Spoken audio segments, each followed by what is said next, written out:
Hope all is fine with you. Welcome to books.com with me, Subhashini. Click the subscribe button and bell icon to stay updated. Behind every successful person, there's a book. Yes, you heard it right.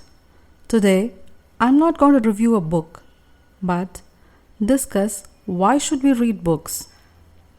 From Mahatma Gandhi to Elon Musk, young and old is inspired by books. Being an avid reader myself, I would like to share a few secrets that books have taught me. Then, how to inculcate reading habits and some interesting book suggestions for beginners. Ready to watch?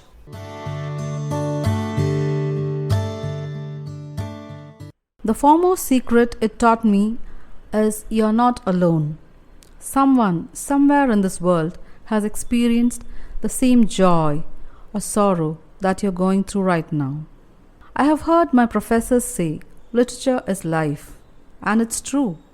The stories that I've read over the years have shaped who I am. I now empathize better, observe more, and slow down in my judgment of others. Fiction helps us to understand the other person's perspective better because it relies on relatability rather than reality. In my opinion, good and inspirational books have a positive impact on one's psyche and heal an aching heart, hence, they are the best companions for all seasons.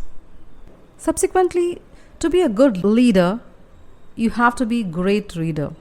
Leaders who reach great heights were terrific readers, be it Lincoln, Roosevelt, Nehru, Atal Bihari Vajpayee, and down south, Karunanidhi and Jayalalitha. Their compelling oratory and mastery over language was from their reading habits. Do you know about 88% of the rich people devote 30 minutes or more each day for reading? 63% listen to audiobooks while commuting back and forth to work. Now, what do they read? Most of them didn't read for entertainment. To be specific, 55% of them read self-improvement books and 58% read biographies of other successful people. Only 11% read for entertainment. So, when are you joining the Readers Club? We may be fluent in our mother tongue, but to learn, understand and speak a new language, be it Hindi, Spanish or French, we need to know a minimum of 700 to 1000 words. Reading books of a particular language expands vocabulary and helps converse fluently. Well, talking about vocabulary, the book English Bites, written by Manish Gupta, shares tips on how to work on fluency and has a ton of vocabulary with hilarious anecdotes. If you are trying to improve your English, it may help you. Basically, printed words increase verbal intelligence and impart immense confidence to its readers to face the world.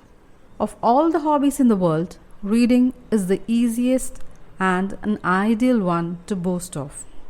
But how to kickstart reading habit?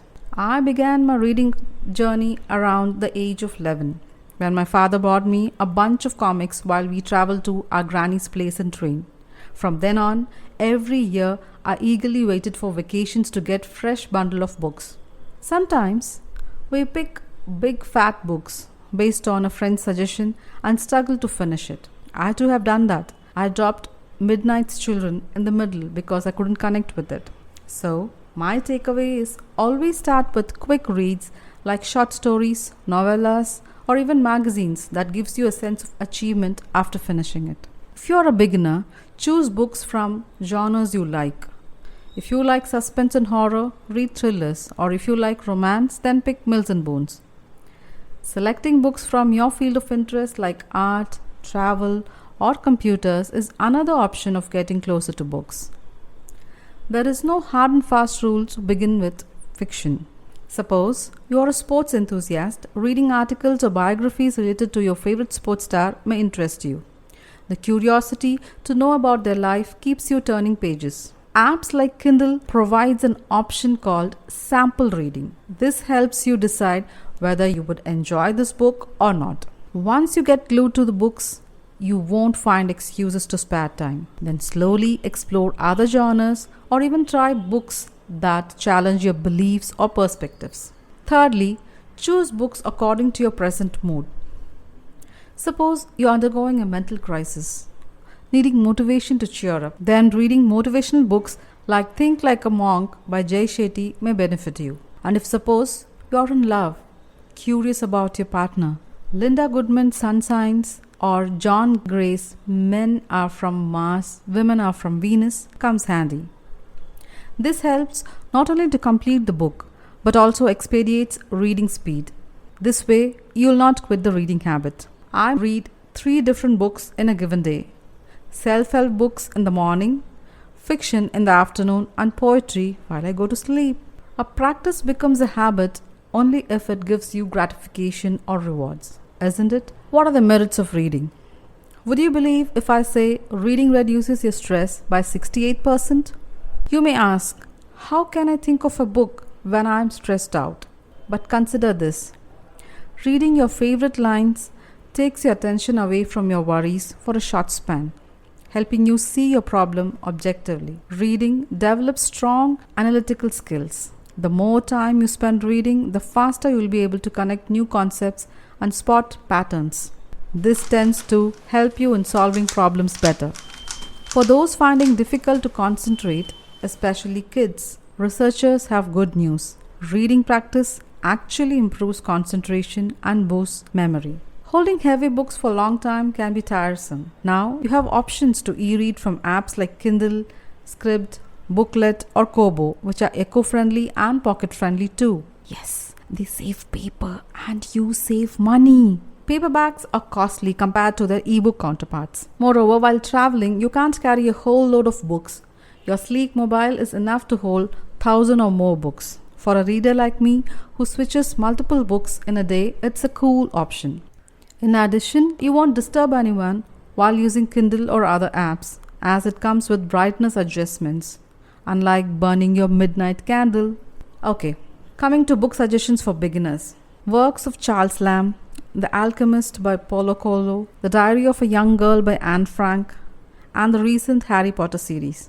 In Indian writers, if you like poetry, Gitanjali by Rabindranath Tagore and poems of Meena Kandasamy are good. And fiction, R.K. Narayan's famous Malgudi Days, Swami and Friends, and also Ruskin Bond's The Room on the Roof are the best. For inspiration, Wings of Fire by Dr. APJ Abdul Kalam, Wise and Otherwise by Sudha Murthy, and Life is What You Make It by Preeti Shenoy are awesome to read. As Francis Bacon said, some books are to be tasted, others to be swallowed, and some few to be chewed and digested. Inculcate this wonderful habit as early as possible. Believe me, you won't let it go in lifetime. That's why they say take a good book to bed with you, because books do not snore. Hope you like this episode. Share your ideas with me on books.com YouTube channel and follow books.com by Subhashini Instagram page. You can listen to this episode on podcast too. I'm sharing you the link in the description. Thank you for watching. See you in the next episode of books.com. Till then, happy reading and keep watching books.com.